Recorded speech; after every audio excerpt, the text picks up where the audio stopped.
स्वागत है आप सभी का एक बार फिर से। जम्मू कश्मीर विधानसभा चुनाव को लेकर बीजेपी ने अपने प्रत्याशियों की घोषणा की तो पार्टी में आंतरिक विरोध शुरू हो गया है।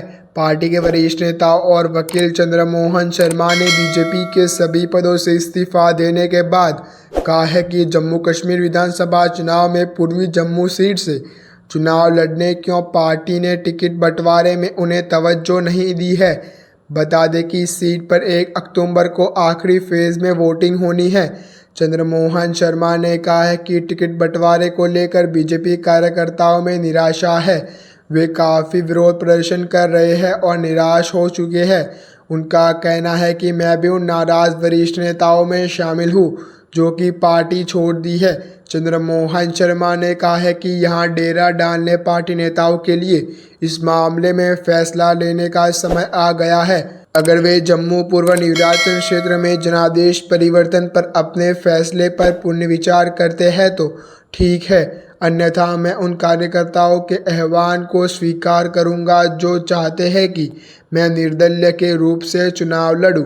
उन्होंने यह भी कहा है कि उन्हें उम्मीद है कि सीट के लोग उनका समर्थन करेंगे।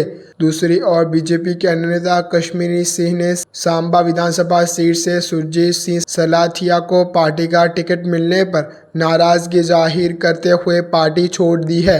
कश्मीरी सिंह ने कहा है कि बीजेपी को समर्पित 40 वर्षों की सेवा के बाद सांबा जिला अध्यक्ष के लिए 2 बार पोलिंग बूथ एजेंट के रूप में शुरुआत करते हुए पंचायत राज सेल के राज्य अध्यक्ष और राष्ट्रीय परिषद के सदस्य के रूप में सेवा करने के बाद पार्टी ने अब उस व्यक्ति को टिकट दिया है जिसके खिलाफ वह पहले राजनीतिक रूप से लड़ती रही है। बता दें कि सालिथिया पहले एनसीपी में थे और एक पूर्व मंत्री थे। वे साल 2019 में बीजेपी में शामिल हुए थे। चंद्रमोहन शर्मा ने कहा है कि 1917 के दशक की शुरुआत में बीजेपी से जुड़े हैं। तवी नदी के संरक्षण के लिए चलाए जा रहे आंदोलन से तवी आंदोलन के संयोजक भी है।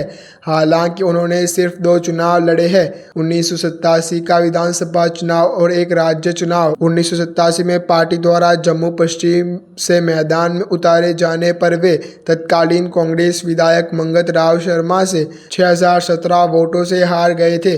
2015 में वे जम्मू कश्मीर की 2 राज्यसभा सीटों में से एक वोट से राज्यसभा चुनाव हार गए थे। पिछले जीत दोनों जम्मू उत्तर और छम निर्वाचन क्षेत्र के कुछ स्थानीय बीजेपी नेताओं के नाराज समर्थकों की टिकट वितरण को लेकर जम्मू में पार्टी मुख्यालय पर प्रदर्शन किया। माता वैष्णो देवी सीट पर एक अन्य संभावित दावेदारी के समर्थकों की पार्टी कार्यालय पर इसी तरह का विरोध प्रदर्शन किया। बता दें कि बीजेपी ने अब तक जम्मू कश्मीर की 90 विधानसभा सीटों के लिए अब तक 45 उम्मीदवारों की घोषणा की है। कथित तौर पर पुराने नेताओं को दरकिनार किए जाने पर आंतरिक विरोध के बाद इसने अपनी पहली सूची जारी के कुछ ही घंटे के भीतर वापस ले ली थी, लेकिन बाद में लगभग बिना किसी बदलाव के वही नाम जारी कर दिए थे। ऐसे ही अच्छे न्यूज़ जानने के लिए आप हमारे YouTube चैनल को सब्सक्राइब करना ना भूलें।